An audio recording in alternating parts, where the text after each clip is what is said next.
Il était une fois, dans une forêt mystérieuse, une caverne sombre et humide où vivait un être étrange. On l'appelait le monstre poilu. Sa particularité résidait dans sa forme. Il était composé d'une tête posée sur deux petits pieds minuscules et de longs bras qui partaient de ses oreilles. Le monstre poilu ne pouvait jamais quitter sa caverne et se trouvait obligé de se nourrir de rats, car c'était la seule nourriture qu'il pouvait attraper. Pourtant, le monstre poilu rêvait de manger quelque chose de bien plus délicieux. Il rêvait de goûter de la viande humaine, en particulier celle des gens qui vivaient dans le royaume voisin. Chaque nuit, il se couchait en imaginant le goût exquis d'un festin royal. Il se demandait comment il pourrait réaliser son souhait. Un jour, un roi du royaume voisin se retrouva perdu dans la forêt dense, à la recherche de son chemin pour rentrer chez lui. Il marcha et marcha sans trouver de sortie, jusqu'à ce qu'il atteigne la caverne du monstre poilu. Effrayé par l'aspect terrifiant de la créature, le roi s'agenouilla et implora sa grâce. Il lui promit de lui ramener la première personne qu'il rencontrerait sur son chemin, en échange de sa liberté. Le monstre poilu, intrigué par cette proposition, fixa le roi de ses yeux perçants et répondit: « Je t'écoute, roi, mais ne trahis pas ta promesse, sinon ta vie sera la mienne. » Le roi, reconnaissant de cette opportunité de survie, accepta de tout cœur. « Je promets, et je te ramènerai la première personne que je rencontrerai sur mon chemin. » Le roi, ayant échappé de justesse à une fin tragique, revint dans son royaume et raconta la terrible histoire à sa fille, la jeune princesse Lucille. Lucille était une fille courageuse et curieuse, pleine d'esprit et de vivacité. Quand son père lui expliqua la situation, elle ne put s'empêcher de se porter volontaire. « Je serai celle que vous ramènerez au monstre poilu, père !» déclara-t-elle, le sourire aux lèvres. Le roi, touché par le courage de sa fille, hésita un moment, mais accepta finalement. « Très bien, Lucille. Si c'est ton choix, je le respecte. » Le roi et la princesse Lucille retournèrent dans la forêt et se dirigèrent vers la caverne du monstre poilu. La créature attendait patiemment, affamée et impatiente. Lorsque Lucille entra dans la caverne, elle découvrit le monstre poilu. « Ah, te voilà, humaine. Ton père m'a promis que tu serais ma proie, » dit le monstre. Lucille répondit avec une détermination inattendue. « Je suis prête, mais avant ça, j'ai une condition. Si tu veux me manger, tu dois répondre à une question. » Le monstre poilu, curieux, accepta la proposition de Lucille. « D'accord, pose ta question. » Lucille sourit malicieusement. « Pourquoi es-tu si poilu ?» Le monstre, quelque peu déconcerté, répondit: Je suis poilu parce que c'est ma nature. Lucille, impertinente, ajouta: Et pourquoi tes pieds sont si petits? Le monstre poilu commença à bouillir de frustration. Il n'avait jamais été confronté à une telle insolence. Mes pieds sont petits parce que c'est la manière dont je suis fait. Lucille continua imperturbable. Et pourquoi tes bras sortent-ils de tes oreilles? La patience du monstre poilu avait atteint ses limites. Il rugit de colère et fit trembler la caverne. Assez! Je ne peux plus supporter ton impertinence. Lucille ne se laissait pas démonter. Rajouta un dernier détail moqueur. Oh, tu veux dire que tu as des poils jusqu'aux oreilles?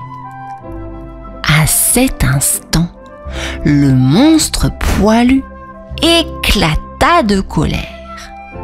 Il était tellement en colère qu'il en oublia sa faim et sa promesse. La caverne se remplissait de bruit et de tremblements. Soudain, le monstre poilu se mit à changer. Ses poils se multiplièrent, recouvrant son corps jusqu'à ce qu'il ne soit plus qu'une boule de poils géante. Puis, avec un éclair de lumière, la transformation fut complète. À la place du monstre poilu se tenait un énorme chaton poilu, tout doux et mignon. Lucille, souriante, caressa le chaton géant. Je savais que sous cette apparence effrayante, tu étais en réalité quelqu'un de spécial. Tu ne voulais pas me manger, n'est-ce pas? Le chaton miaula doucement en signe d'approbation. Le roi, qui avait attendu avec anxiété à l'extérieur de la caverne, entra et fut étonné de voir le chaton géant à la place du monstre poilu. Lucille expliqua tout au roi, et il fut heureux que sa fille ne soit pas dévorée par la créature, mais plutôt qu'elle ait trouvé un ami inattendu. Le roi, Lucille et le chaton géant quittèrent la forêt et retournèrent au château. La princesse Lucille avait réussi à apaiser le monstre poilu grâce à son esprit vif et à son impertinence. Le chaton devint un ami précieux pour Lucille et une mascotte bien aimée du royaume. Chaque jour, ils partageaient des aventures et des moments heureux. Ainsi se termine l'histoire du monstre poilu, une histoire d'aventure, d'ingéniosité et d'amitié. Dans le monde blanc et froid, où la neige danse toujours avec le vent, vivait un petit manchot nommé Pico. Pico était petit, avec des plumes tout ébouriffées qui le faisaient ressembler à un duvet doux. Un jour, alors que le soleil disait bonjour avec un timide sourire, Pico demanda à sa maman: « Maman, pourquoi suis-je différent des autres manchots ?» Sa maman, avec un sourire aussi chaud qu'un câlin, répondit: « Pico, comme tous les flocons de neige, chacun de nous est spécial. »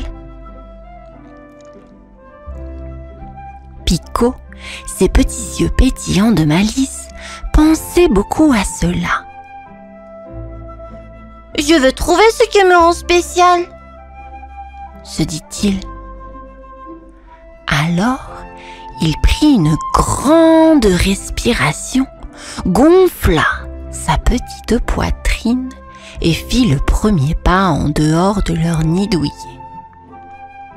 « Je vais découvrir, » chantonnait-il, « ce qui rend Pico Pico !»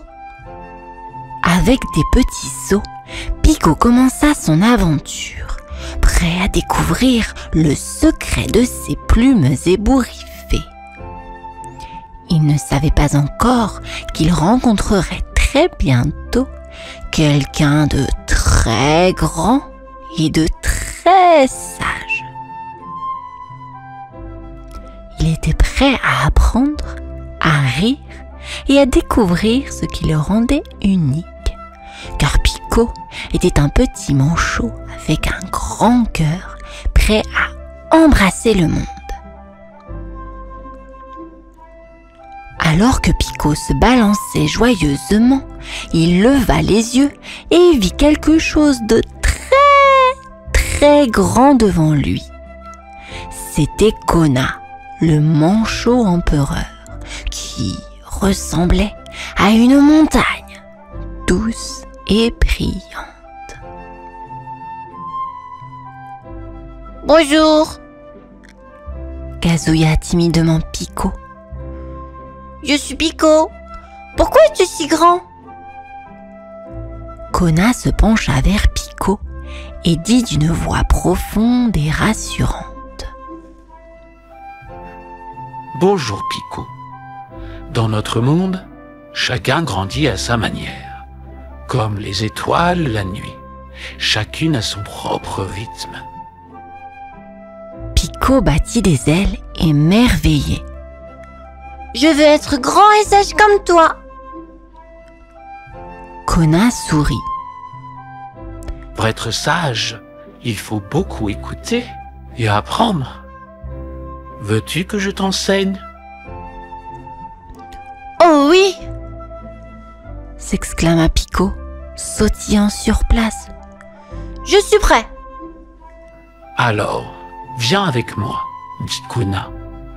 L'aventure, c'est aussi apprendre et partager. » Pico se sentit soudain grand à l'intérieur, son cœur battant comme un tambour joyeux. Il allait apprendre et grandir, et ça, c'était aussi excitant que la découverte d'une nouvelle ère de jeu. Kona, avec un clignement d'œil, commença à marcher et Pico le suivait, ses petites pattes laissant des empreintes à côté de celles bien droites de Kona. Il était l'heure d'apprendre, de jouer et de grandir. Pico et Kona s'assirent ensemble sous le ciel scintillant. Les étoiles brillaient comme de petites veilleuses dans la grande chambre noire du ciel. « Pico, commença Kona.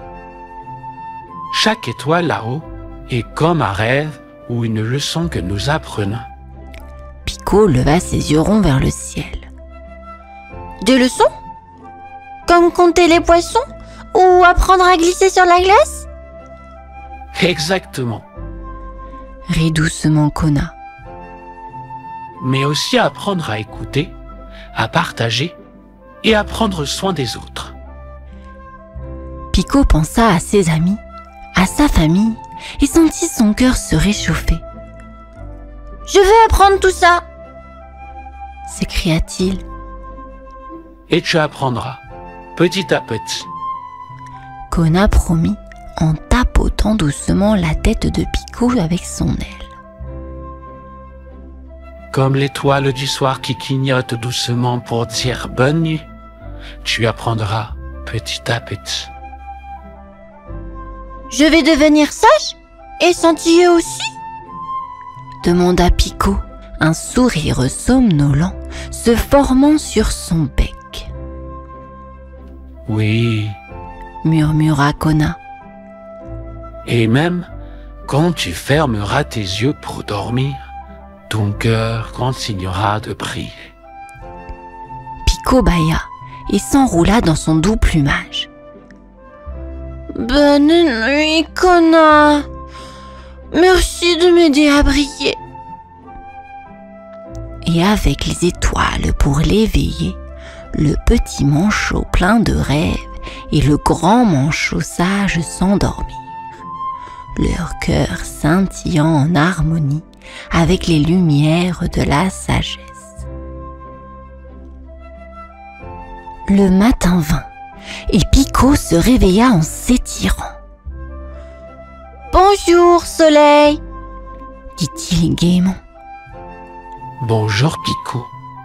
Prêt pour un nouveau jour ?» Kona lui fit un clin d'œil. Pico hocha la tête et ensemble, ils marchèrent le long de la banquise où la neige semblait étinceler comme du sucre. Bientôt, ils rencontrèrent un groupe de manchots, chacun différent et spécial. Il y avait Lila avec ses plumes brillantes qui aimait glisser et plonger. « Oui, regarde-moi !» criait-elle joyeusement. Et voici Benny, le manchot qui aimait chanter à la lune. La la la la la la, j'aime la nuit. Fredonnait Benny, doux comme un murmure. Pico écarquilla les yeux. Ils sont tous si uniques, dit-il. Comme toi, ajouta Kona. Chaque manchot ici est unique et spécial. Pico sourit. Je peux glisser et chanter aussi? Oui, rit Kona. tu peux apprendre et partager tes propres talents. Alors Pico essaya de glisser sur la glace, ses petites pattes écartées. Oui! Il riait si fort que les autres manchots vinrent le rejoindre. Tu vois, Pico, Dit Kona. tu es unique et merveilleux. Pico sentit son cœur danser.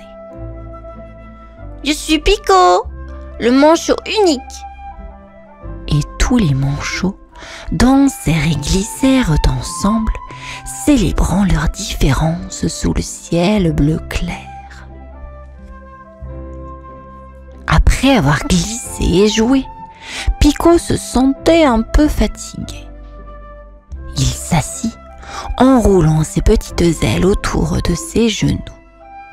Kona s'approcha et dit « Pico, tu as l'air songeur. Que penses-tu? » Pico leva vers lui des yeux remplis de questions. Kona, est-ce que je serai toujours assez spécial, même si je ne suis pas le meilleur glisseur ou le meilleur chanteur? Kona s'assit près de lui. Pico, être spécial ne veut pas dire être le meilleur en tout, mais être toi-même avec tout ton cœur. Pico réfléchit puis sourit. Je suis le meilleur à être Pico, n'est-ce pas? Kona rit joyeusement. Exactement. Et c'est ton trésor le plus précieux, la confiance en toi. Alors Pico se leva, se dressa bien haut sur ses petites pattes et déclara. Je suis Pico et je suis fière de moi. Kona applaudit. Bravo, Pico. Et là, sous le soleil doré, Pico se rendit compte qu'il n'avait pas besoin de comparer ses glissades ou ses chants. Il était parfait tel qu'il était. C'était sa confiance qui le rendait aussi brillant que le soleil. Le ciel commençait à se teinter de rose et d'orange, annonçant la fin du jour. Pico bâilla, ses petits yeux devenant lourds. Kona, je suis tout fatigué, murmura Pico, se frottant les yeux avec ses ailes. C'est l'heure de se reposer, Picou. Dit Kona en le guidant vers un nid douillet fait de neige et de plumes. Tout comme les étoiles ont besoin de la nuit pour briller, toi aussi tu as besoin de dormir pour rêver et grandir. Pico se nicha confortablement dans le nid et regarda le ciel s'assombrir. Kona, me chanteras-tu une chanson pour m'endormir? Demanda-t-il avec espoir. Bien sûr, mon petit. Kona éclaircit sa voix profonde et commença à chanter une douce mélodie sur l'océan qui berçait les vagues et les rêves des manchots. Pendant que Kona chantait, Pico se sentit flotter sur les mots doux comme un nuage. Ses yeux se fermèrent et il glissa dans un sommeil paisible, un sourire sur son bec. Bon voyage dans les rêves, Picou. Murmura Kona en terminant sa chanson. Que tes rêves soient aussi grands et lumineux que ton cœur. Et dans la douce étreinte de la nuit, Pico rêva d'étoiles danseuses et de nouvelles aventures, enveloppées dans la chaleur de l'amitié et la mélodie du repos bien mérité.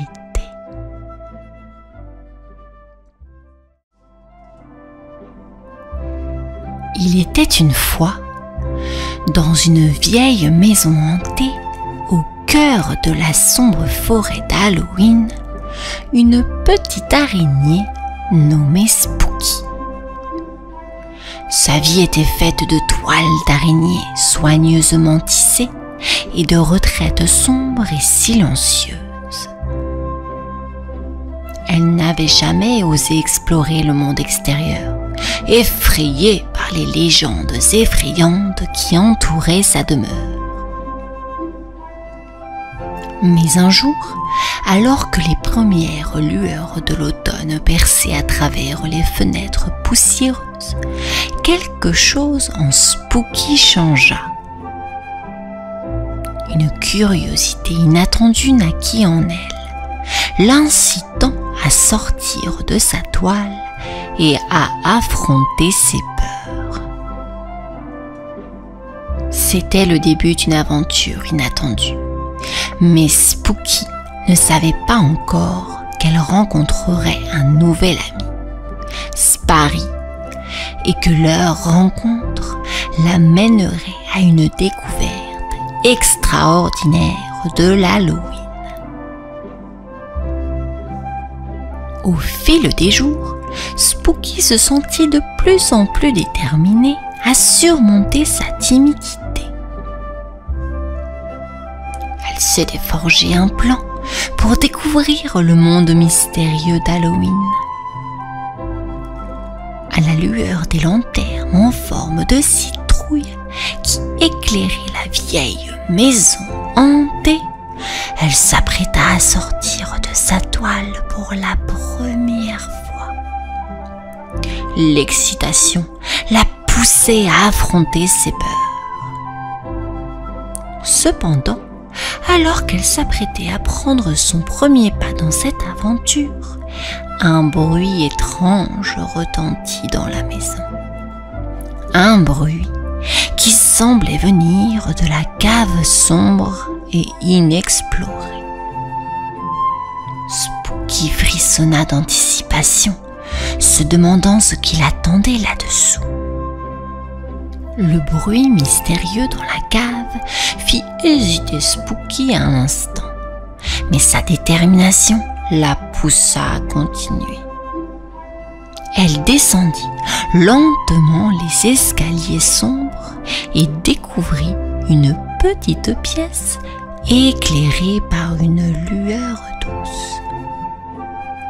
C'est là qu'elle rencontra Spary, un petit fantôme solitaire qui flottait doucement dans l'air.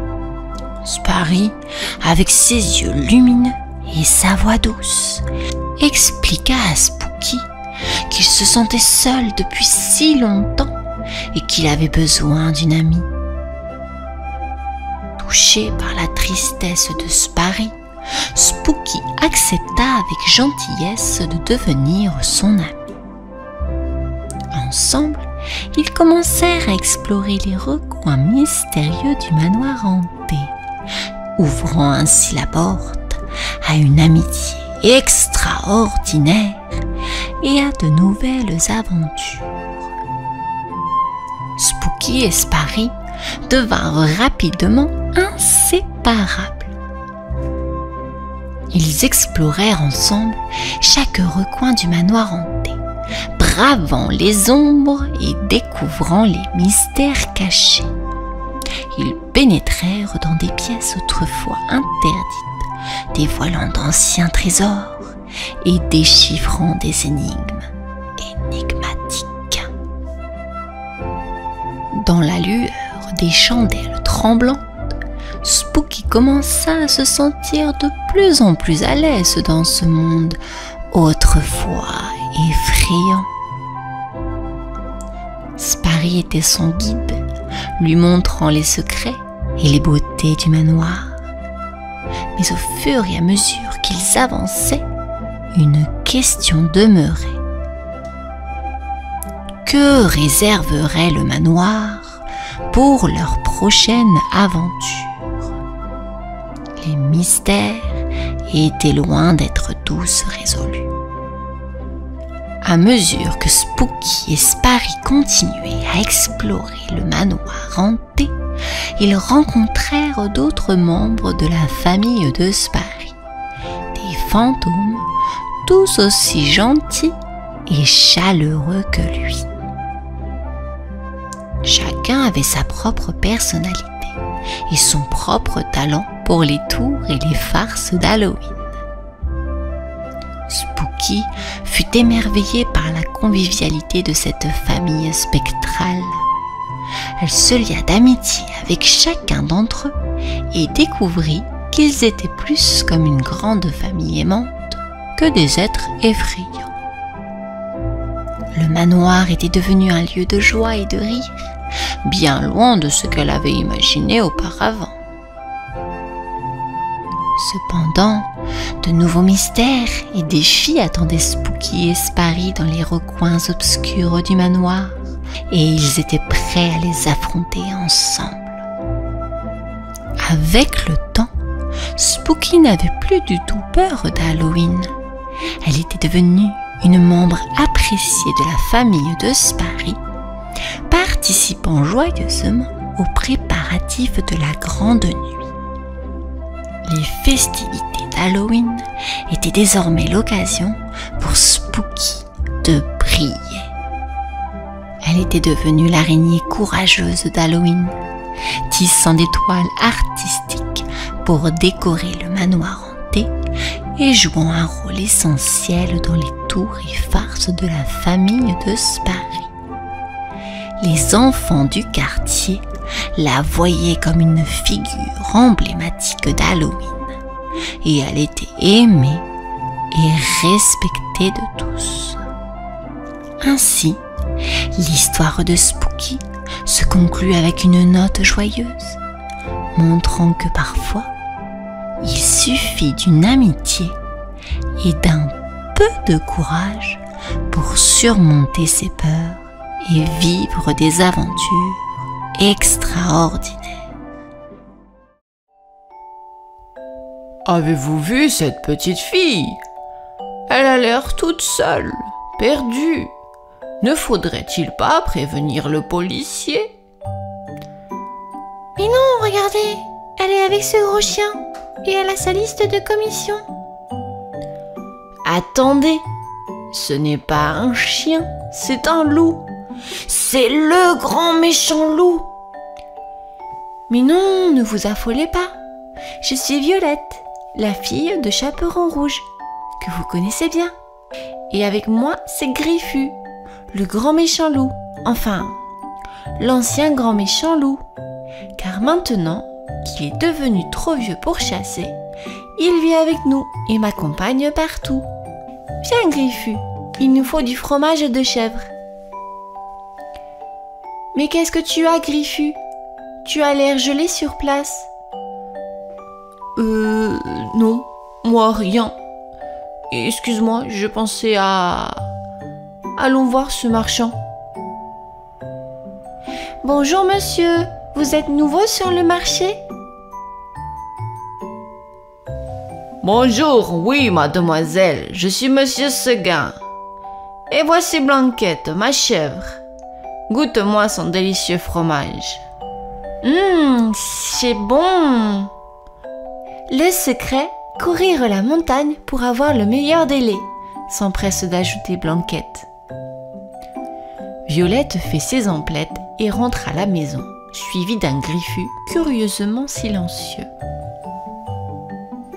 Au cours des jours qui suivent, Violette et Chaperon Rouge remarquent que Griffu a changé. Lui d'habitude si joyeux semble distrait, préoccupé. Il a même perdu l'appétit. Alors un soir, la mère et la fille s'assoient près de lui. Griffu, qu'est-ce qui t'arrive? Tu ne joues plus? Tu ne manges plus? Tu es malade? Non, tout va bien, merci beaucoup. Tu es sûr? Tu peux pourtant avoir confiance en nous? Tout va bien, je vous assure. D'ailleurs, quand retourne-t-on au marché? Il n'y a plus de fromage de chèvre. J'ai mis le fromage de côté pour Mère Grand. Il est si bon, il faut qu'elle le goûte. Mère Grand habite toujours au milieu de la forêt. C'est bien trop loin du village pour qu'elle aille elle-même faire les commissions. Alors, tous les mercredis après-midi, Violette et Griffu lui apportent des provisions. Mais aujourd'hui, Griffu traîne tant qu'il n'arrive qu'au soleil couchant. Le spectacle est superbe, mais il est trop tard pour rentrer. Tant pis, ils dormiront chez Mère Grand, toute heureuse de cette veillée improvisée. Cependant, au milieu de la nuit, de gros sanglots réveillent la vieille dame. Qui pleure? Violette? Non, c'est Griffu. Mon vieux Griffu, j'ai bien remarqué que ça n'allait pas. Tu sais, on se connaît depuis bien longtemps, toi et moi. Je te connais même de l'intérieur, puisque tu m'as mangé. Tu peux bien te confier à moi. C'est la montagne, sanglote Griffu. La montagne? Mère Grand le laisse s'épancher. Elle est si belle, si blanche, si douce. La neige? Non, Blanquette, elle est si vaillante. Toute la nuit, elle a lutté contre moi. Moi qui ne la considérais que comme un casse-croûte. Quel monstre j'ai été!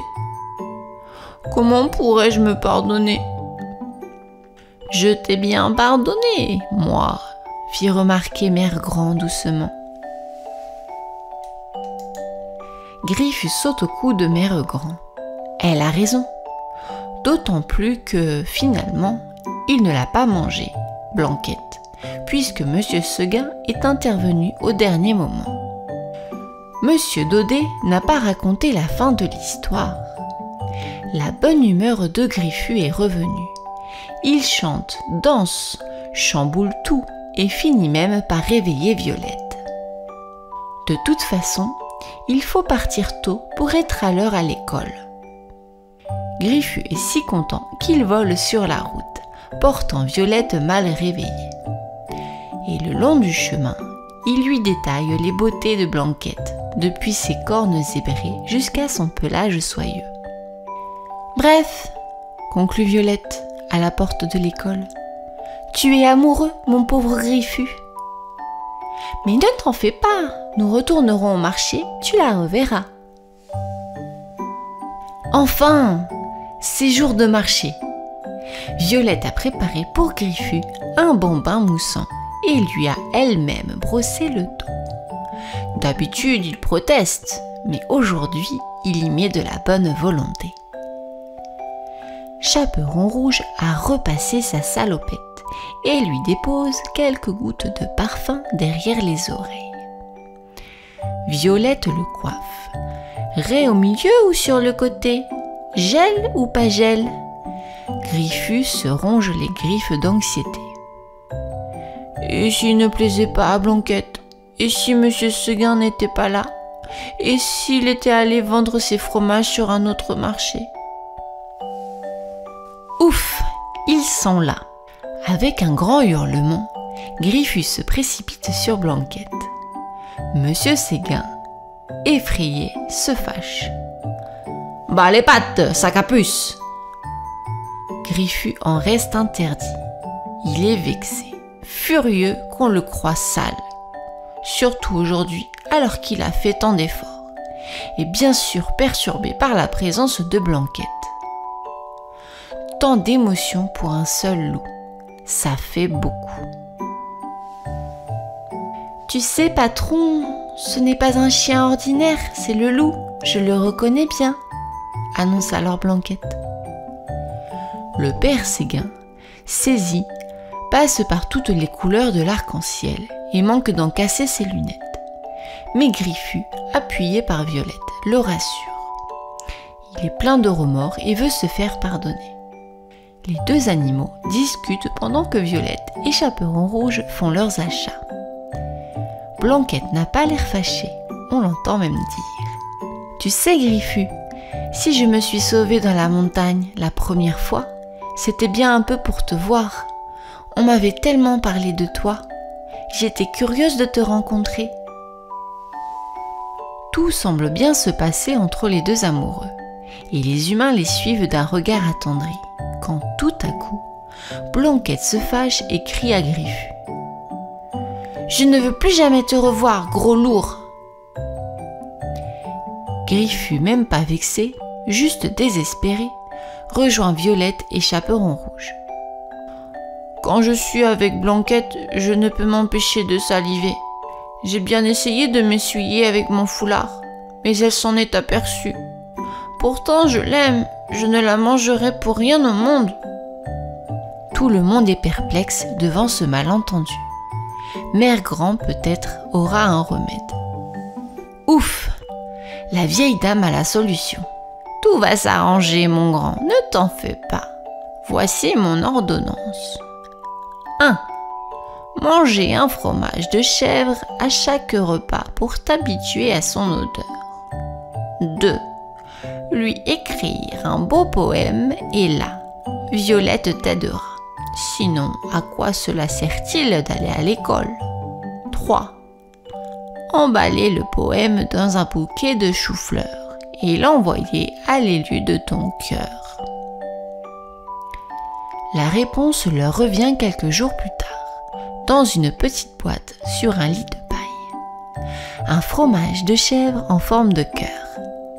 Décidément, Violette a su trouver les mots justes.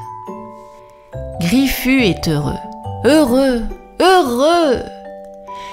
Mère Grand décide de venir au marché pour enfin rencontrer cette fameuse chèvre. Voilà Blanquette, là-bas, avec le vieux monsieur. Mais qu'est-ce que tu as, Mère Grand? Tu as l'air gelée sur place. Non, rien, excuse-moi, il me semblait que... Allons voir ce monsieur. Bonjour, monsieur Seguin, je vous présente ma Mère Grand. Vous, elle, toi, mon Eugénie. Mon Eugénie? Violette, Griffu et Blanquette considèrent avec surprise ces deux vieilles connaissances qui s'embrassent très émues. Que se passe-t-il donc? Un matin ensoleillé, Bruno, le petit cochon curieux sautillait dans la cuisine de sa maison. Il avait découvert une affiche colorée sur le chemin de l'école. Regardez, maman, papa, j'ai vu une affiche pour une école spéciale. C'est une école des super pouvoirs. S'exclama Bruno, brandissant l'affiche avec des étoiles dans les yeux. Une école de super pouvoirs? Dit maman cochon, surprise. Ça a l'air incroyable. Papa cochon sourit et dit: C'est vrai, Bruno, si tu veux y aller, nous te soutiendrons. Bruno était aux anges. Il sauta sur place et ajouta: Le professeur Foudre y enseignait la foudre et les éclairs. Et le professeur Aqua, l'eau. Je veux apprendre tout ça. Maman cochon caressa la tête de Bruno. Alors, mon petit héros, nous allons t'inscrire à cette école de super pouvoirs. La famille cochon se prépara pour une aventure magique. Et Bruno ne pouvait s'empêcher de sourire, impatient de découvrir ce que l'école lui réservait. Le lendemain, Bruno arriva à l'école des super pouvoirs, les yeux écarquillés d'excitation. Il fut accueilli par le professeur Foudre, un vieux lapin avec une barbe blanche impressionnante. Bienvenue à l'école des super pouvoirs, Bruno. Je suis le professeur Foudre et aujourd'hui, tu apprendras à contrôler la foudre et les éclairs. Dit le professeur Foudre d'une voix sage. Bruno sautillait sur place. Wow, c'est génial! J'adore les éclairs! Le professeur Foudre lui expliqua patiemment les bases de la foudre. La clé est de ressentir l'énergie électrique dans l'air. Concentre-toi, Bruno, et imagine un éclair jaillissant de tes pattes. Bruno ferma les yeux, se concentra et soudain, un petit éclair jaillit de ses pattes. Il ouvrit les yeux, émerveillé. Tu as fait un excellent travail pour ton premier jour, Bruno, dit le professeur Foudre avec un sourire bienveillant. Avec de la pratique, tu deviendras un maître de la foudre. Bruno était aux anges. Il avait hâte de continuer son apprentissage des super pouvoirs à cette école extraordinaire. Le lendemain, à l'école des super pouvoirs, Bruno était tout excité par son cours avec le professeur Plante, une grenouille verte géante. Bonjour Bruno, aujourd'hui nous allons plonger dans le monde des plantes magiques. Dit le professeur Plante avec un sourire enthousiaste. Bruno, curieux, demanda: Des plantes magiques? Comment ça marche? Le professeur Plante expliqua. Les plantes magiques poussent grâce à la magie que tu as en toi. Il suffit d'y croire et de faire preuve de patience. Bruno prit une graine magique dans ses mains et la planta dans un pot. Il se concentra, fermant les yeux. Et bientôt, une petite pousse verte apparut. Regardez, j'ai fait pousser une fleur géante! S'exclama Bruno, émerveillé. Le professeur Plante rit doucement. Oh, oh, oh, c'est fantastique Bruno. Tu as le don de faire pousser des plantes magiques. Avec le temps, tu deviendras maître jardinier. Bruno était ravi de son nouvel apprentissage. Il se dit que chaque jour à l'école des super pouvoirs apporterait de nouvelles découvertes incroyables. Le jour suivant à l'école des super pouvoirs, Bruno était tout excité par son cours avec le professeur Aqua, une tortue sage. Bonjour les enfants! Aujourd'hui, nous allons apprendre à contrôler l'eau. Déclara le professeur Aqua avec un sourire bienveillant. Bruno regarda autour de lui, curieux, et demanda: Comment peut-on contrôler l'eau, professeur Aqua? La tortue répondit: L'eau est une force puissante. Pour la contrôler, il faut ressentir sa fluidité. Imagine que tu es l'eau, que tu glisses comme une rivière. Bruno ferma les yeux et se concentra. Il sentit une vague d'énergie en lui. D'un geste de la patte, fit léviter une petite sphère d'eau. « Ça fonctionne !» s'exclama-t-il avec un sourire triomphant. Le professeur Aqua applaudit. « Bravo Bruno! Tu es sur la voie pour devenir un maître de l'eau. La maîtrise de cette force te permettra de faire des choses extraordinaires. » Bruno se sentait de plus en plus confiant dans ses capacités magiques. Chaque jour à l'école des super pouvoirs le rapprochait un peu plus de son rêve de devenir un super-héros. Le jour suivant, à l'école des super pouvoirs, Bruno était tout excité pour son cours avec le professeur Vitesse, un lièvre rapide comme l'éclair. Bonjour les enfants! Aujourd'hui, nous allons apprendre à courir plus vite que le vent, déclara le professeur Vitesse, les oreilles dressées d'enthousiasme. Bruno, les yeux brillants, demanda: Comment peut-on courir aussi vite que le vent, professeur Vitesse? Le lièvre répondit avec un sourire espiègle: La clé est de sentir le vent sous tes pattes et de te laisser porter par la vitesse. Suis-moi. Bruno se mit à courir avec le professeur Vitesse à ses côtés.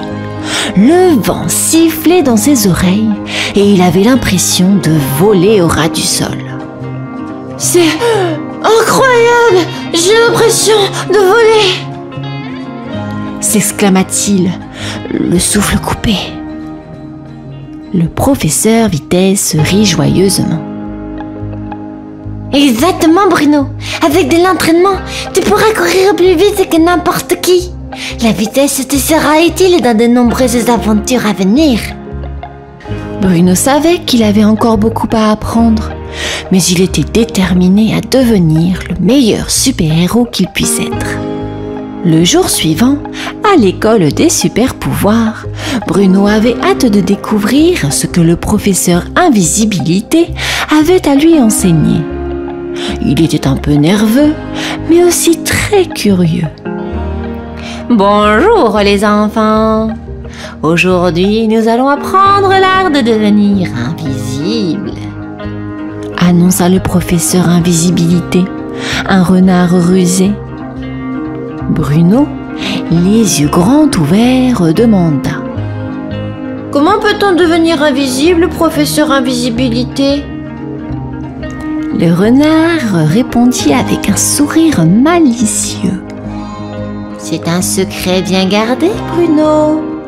Pour devenir invisible, il faut se fondre dans son environnement, se faire tout petit et imaginer qu'on est comme de la brume. Bruno suivit les instructions du professeur. Il se concentra et, peu à peu, commença à disparaître, devenant transparent comme un fantôme. « Je suis invisible !» s'exclama-t-il à peine audible. Le professeur Invisibilité applaudit doucement. « Excellent travail, Bruno. La discrétion est une arme puissante. Continue de pratiquer et tu deviendras un maître de l'art et de la disparition. » Bruno était fasciné par ce nouveau pouvoir. Il savait qu'il avait encore beaucoup à apprendre, mais il était déterminé à devenir le meilleur super-héros qu'il puisse être. Un matin ensoleillé, Bruno retrouva son ami Momo le chat à la cour de récréation.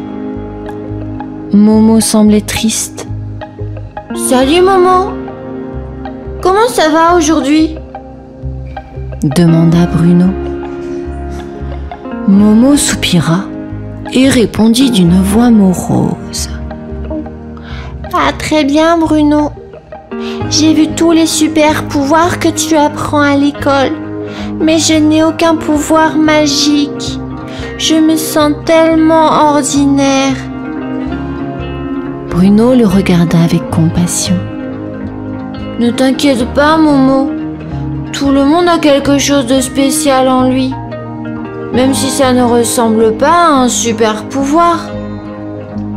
Nous sommes amis et je t'aiderai à découvrir ce qui te rend unique. » Momo leva les yeux vers Bruno, les oreilles dressées.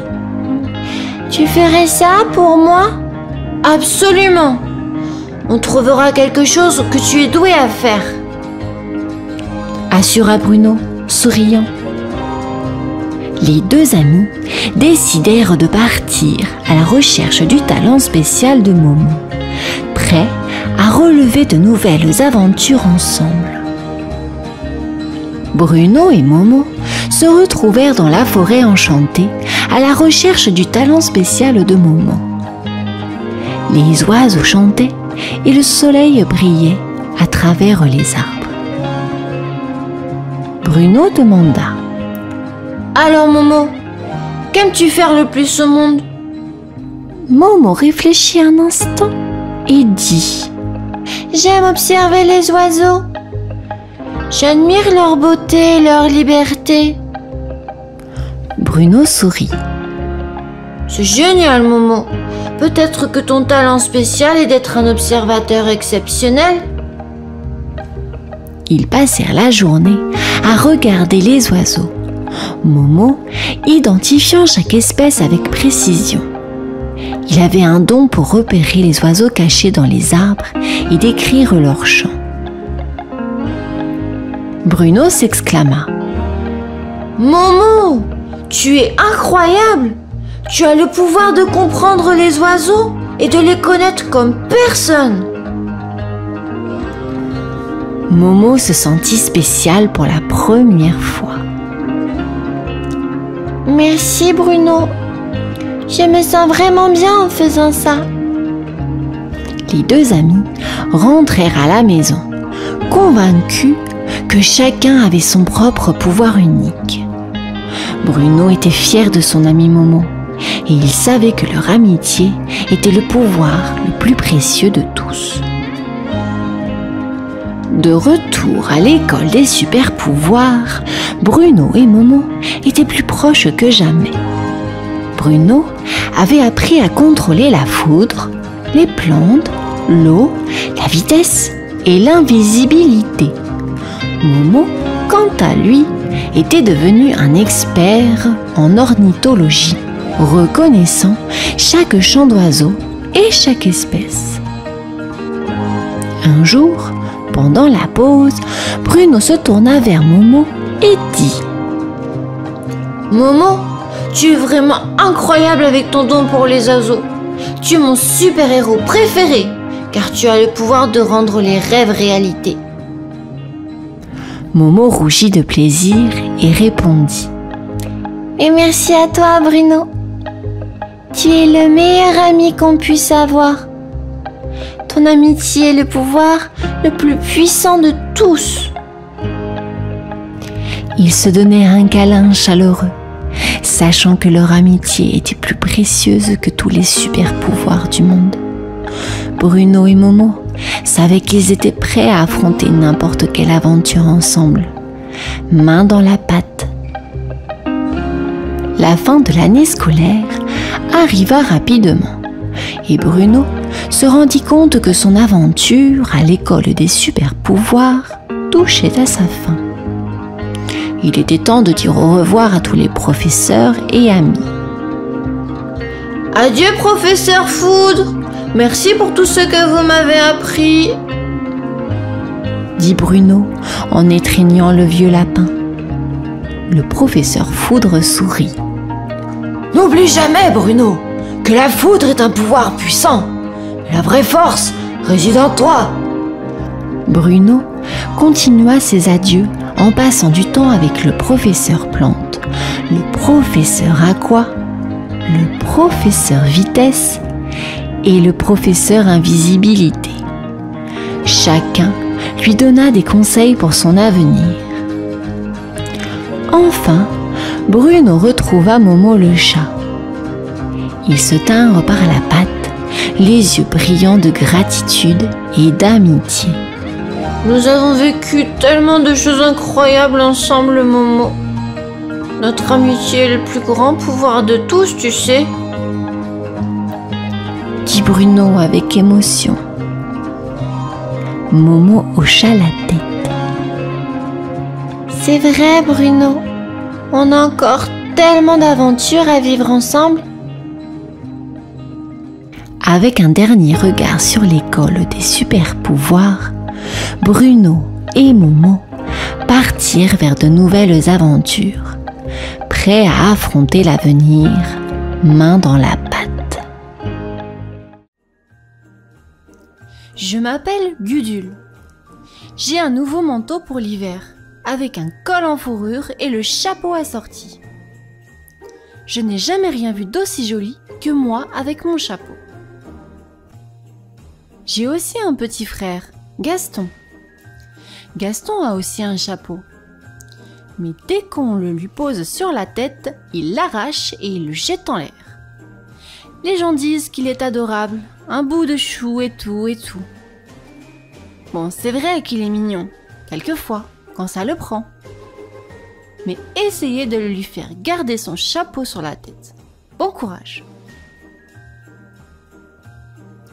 L'autre jour, maman a acheté un sapin haut comme 3 parapluies au moins. J'adore les sapins de Noël. Ça sent bon, c'est beau. Et surtout, c'est le signe que je vais avoir plein de cadeaux. Pile quand maman a sorti les décorations de Noël, le téléphone a sonné. C'était Betty, sa meilleure amie. J'aurais dû m'en douter. Chaque fois qu'on attaque une chose importante, Betty téléphone et maman abandonne. J'ai décidé de continuer seule. Je n'avais pas accroché 2 boules que mon petit frère est arrivé. Yé quoi? A dit Gaston en tirant une guirlande pour se l'enrouler autour de la tête. S'il te plaît, Gaston, laisse cette guirlande tranquille. Yé quoi, Kiyan Kikil? Je l'ai regardé. Je me demandais s'il faisait exprès. Une guirlande, Gaston, pour le sapin de Noël. Yé quoi, Papa Noël? Brusquement, j'ai réalisé. Pauvre bébé. Il était trop petit pour se souvenir de Noël dernier. J'ai posé la guirlande, les boules et j'ai pris Gaston par la main. Bon Gaston, je t'explique Noël. Mais tu écoutes bien, s'il te plaît. Tu ne reviens pas dans 5 minutes pour me demander « Yé quoi Noël, ok ?» « Yé quoi Noël, ok ?»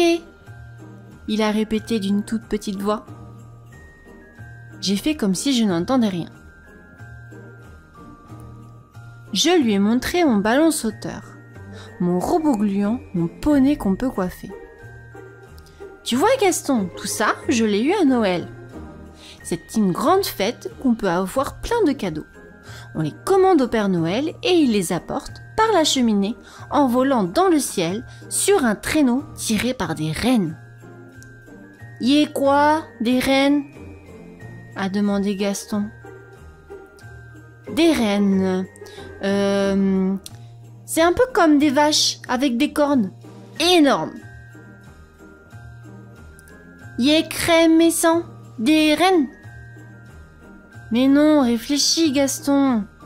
Les rennes sont gentils, puisqu'ils nous apportent des cadeaux. » Comme il avait du mal à comprendre, je lui ai imité le Père Noël avec la robe de chambre de maman, du coton pour faire la barbe et un caddie rempli de jouets. J'ai ouvert mon tiroir secret.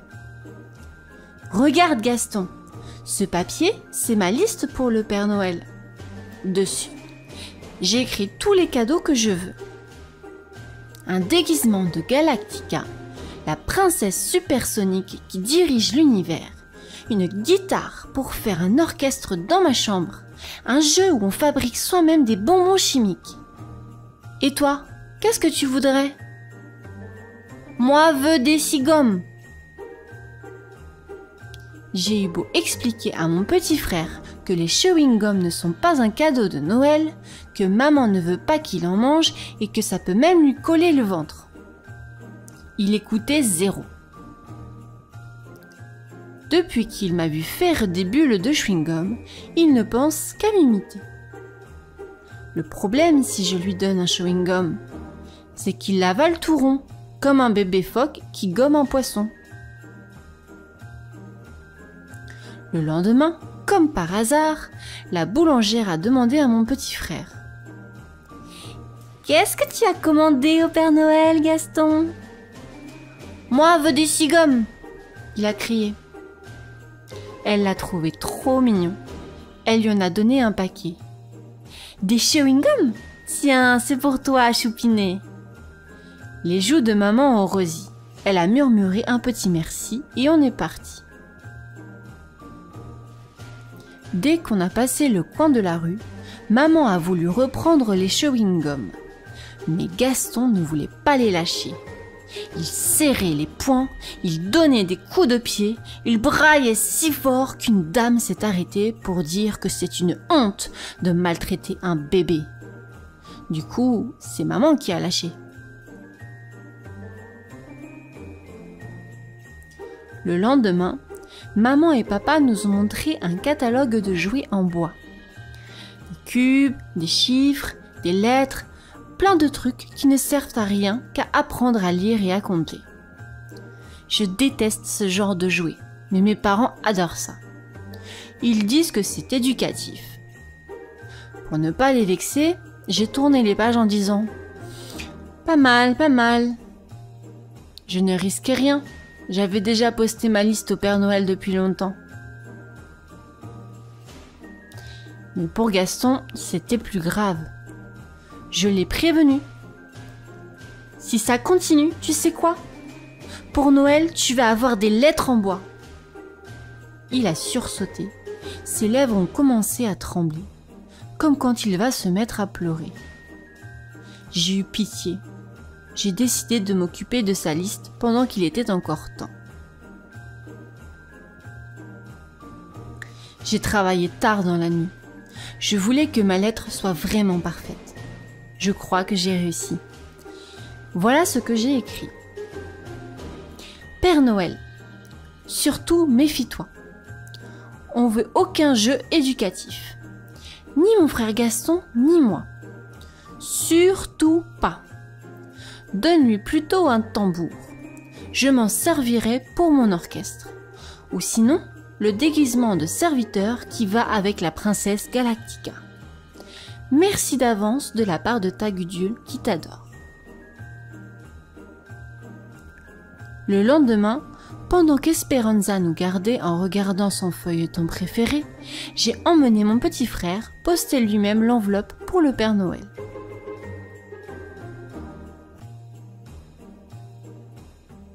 On a attendu. Et puis le soir de Noël est arrivé. Enfin. On a mis nos souliers au pied du sapin. On est allé se coucher. Au milieu de la nuit, j'ai entendu du bruit.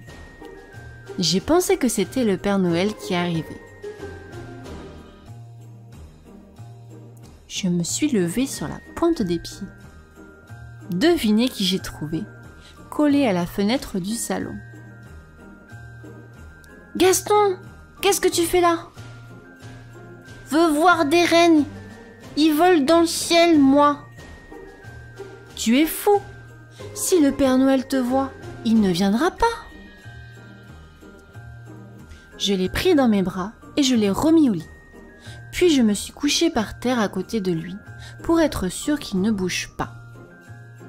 Dès qu'il y eut un peu de jour, on a réveillé papa et maman. D'habitude, c'est interdit, mais comme c'était Noël, ils n'ont rien dit. On a ouvert nos paquets. Gaston a eu un livre, un nounours et des cubes. Moi, un livre, un puzzle et une ferme avec des animaux en bois. Et la princesse Galactica, et ma guitare, et les bonbons chimiques. Rien de tout ça. Il est nul ce Père Noël. J'ai rien de ce que je voulais. Qu'est-ce qui te prend, Gudule?